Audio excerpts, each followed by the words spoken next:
Hello friends, we continue to follow what's happening in Polish society. In our review, we have 4 shocking stories about the price of human life and the boundaries of morality.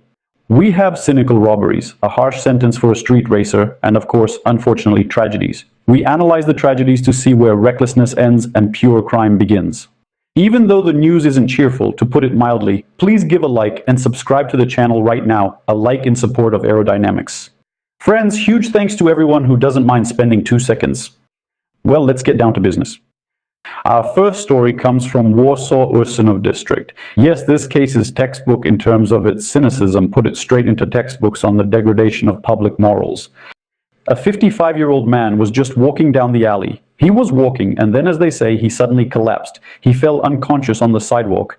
Well, you'd think it's the 21st century, the city of Warsaw, the capital of a European country. There are cameras everywhere, civilization, iPhones. What should a normal person do when they see someone fall and lie there unconscious? Well, I don't know. At the very least, you should probably make a call. Emergency services, the police, or an ambulance. But in the end, the ambulance did arrive and they took the man away. But the doctors, with all due respect to their efforts, couldn't save him at the hospital. The man passed away at just 55 years old. Yeah. And here I am hoping to live to 80, God willing. Yeah, the most interesting part of this tragic story began when the police started reviewing the footage from the security cameras. What they found out was very interesting. It turns out that even before the medics arrived, 2 people walked past the body. A 47-year-old man and a 44-year-old woman. What do you think they did? Did they try mouth-to-mouth on the stranger or call for help? No.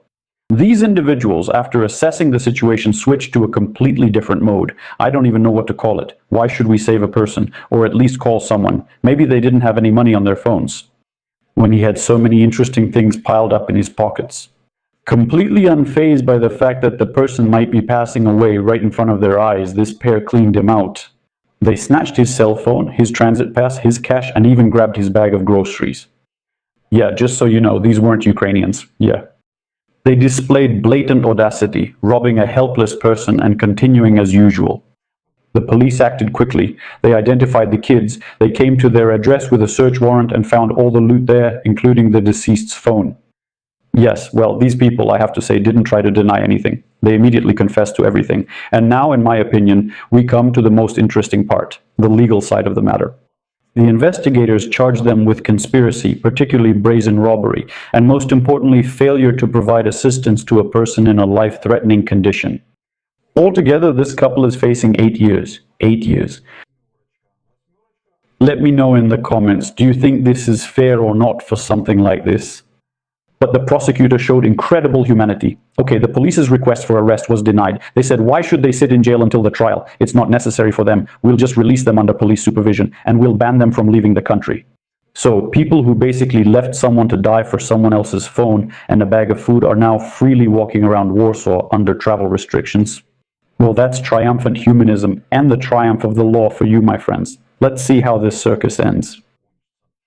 So, yes friends, I'll tell you right away, as you can see, this episode was about crime, and it's going to stay about crime. So, if you don't like it, just turn it off. But that's the time we're living in now. There are very few good news stories. If you find any, send them to my email. Next, our second story, the verdict for Łukasz Zak. He has an interesting last name, not quite Polish, Zak. In Warsaw, one of the harshest sentences was handed down for a fatal car accident in Poland's history. The Warsaw Śródmieście District Court sentenced Mr. Łukasz to 20 years in prison for the fatal accident on the Łazienkowska route. This happened back in 2024 in September, so almost 2 years ago. I don't know, it's unclear what they were investigating there. The man got behind the wheel drunk. He accelerated to 226 kilometers per hour, the speed limit was 80. He was recording the trip on his phone, and after the collision with a car carrying a family with 2 children, he fled the scene of the accident. In the crash, the father of the family, 37 years old, died. His wife and 2 children were seriously injured. Yes, the father died. After the accident, acquaintances helped Jack escape abroad. Yes, just so you know, this Łukasz Rak, as you understand, is not Ukrainian, just so you know. However, he was detained in Germany and extradited to Poland. The court also permanently revoked his driver's license and ordered him to pay the victim's family 600,000 zlotys in compensation. Well, that's not really a lot, you have to agree, right? That money probably won't even buy an apartment in Warsaw. The verdict hasn't come into legal force yet and can still be appealed. Well, write in the comments, friends, what do you think about such races? Are there any adequate punishments for them at all? I don't know, 600,000 zlotys. Well, I wonder, what if he doesn't have that kind of money? Where can you go at 227 kilometers per hour while drunk? Apparently he was headed somewhere. Next. The third story is a tragedy in the Slovak Tatras. Here, due to a complete disregard for safety rules, our fellow Pole died. The story, to be honest, is classic in terms of its absurdity, but that doesn't make it any less sad, sorrowful, and terrifying. What happened? On Monday, the Slovak service receives a call from a Polish citizen. The woman is in a panic. She says she has lost sight of her companion and can no longer hear them. They were in the area of Blackspire. If you've been to the Tatras, you might know it. It's a peak almost 2,500 meters high. And here's where it gets really interesting. What in military terms would be called criminal recklessness, a stunning fact comes to light. Two adults went onto extremely difficult, highly exposed terrain. Not only did they leave the marked tourist trails and enter a free climbing zone, but they also went there, as they say, in nothing but their underwear and caps. They had absolutely no special equipment, no safety lines, not even basic ropes with them. I mean, I don't know, I'm a grown man, I'm 40 years old, and I just can't understand how that's possible. People climbed the rocks relying solely on pure luck. And in the mountains, as you know, the laws of physics and gravity work exactly the same as everywhere else. It's amazing. And actually, during the climb, a man, yes, my peer, 40 years old, falls off the rock and plummets down into the so-called Wild Valley. Yes, the height of the fall is 200 meters. For those who don't understand what 200 meters is, let me tell you, that's 2 football fields. Or it's about the height of a 60-story building, you understand. The chances of surviving something like that are pretty much zero. The rescuers flew in by helicopter and reached the scene. It would be odd if the medics could help. That's it, they just pronounced them dead. The second tourist, who started to cling to the sheer slope in a state of shock, was somehow evacuated by helicopter and taken to Stary Smokovec. What conclusion can we draw, my friends, besides the most obvious one? Mountains are not an amusement park and not just a backdrop for pretty Instagram photos. They are a high-risk area. Why are you climbing that black spire without a rope or any preparation? Damn, you're not a brave conqueror of peaks, you're just a candidate for the Darwin Award. The outcome is predictable, although of course I do feel sorry for anyone who has suffered from anything like that. So, take care of yourselves and use your head before you rush into danger. And that goes for swimming too, right? Okay, I'll talk about swimming another time.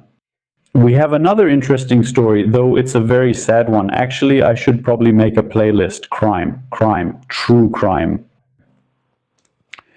Part 4. Drama in Northern Ireland. Yes, it's a story that of course also becomes quite unsettling and sad. That's exactly what happened in Northern Ireland in the city of Ballymena. On the morning of July 13, in one of the private houses, bodies were found. A man, 41 years old, a woman, 39 years old, and an 8-year-old girl. The family was from Poland, but the child was born in Ireland. Well, the official cause of death has not been named, but the police are increasingly leaning toward the theory that it was a double murder, after which the alleged perpetrator died. Police say no other suspects are being sought and stress there's no threat to locals, no maniacs or Dexters are roaming around. Inspector Callous admitted that the scene was a real shock even for experienced officers. Well, apparently they don't have such sad events happening there very often. Similar words were spoken by the Honorary Consul of Poland in Northern Ireland, Mr. Jerome Mallon. He has such an unusual, yes, Polish name, Jerome Mallon. According to him, in all his years of work, he has never encountered a tragedy of this scale, yes. The Polish consulate is already providing assistance to the relatives of the victims. I wonder how exactly. Well, friends, this news was especially hard for the residents of Ballymena to take, because the area is considered quiet, and crimes like this are more likely to exist in crime dramas than in everyday life. Now the locals can only try to make sense of what happened. Well, that's how it is, friends. The investigation continues, and as is often the case in such stories, the main question is no longer so much about what happened, but why an ordinary-looking family life ended in such a terrible way. For now, only the investigator has the answers. Let's hope that we will find out what happened. So, friends, it's the perfect time to check if you've liked the video, subscribe to the channel, and now it's time for some conclusions. This whole chain of events, from Warsaw cynicism to foolishness in the mountains, clearly demonstrates one simple truth to us, friends. We can talk as much as we want about advanced technologies, buy iPhones, some even on credit, build glass co-working spaces, and discuss European humanism, but you see, in my opinion, you can't fool human nature.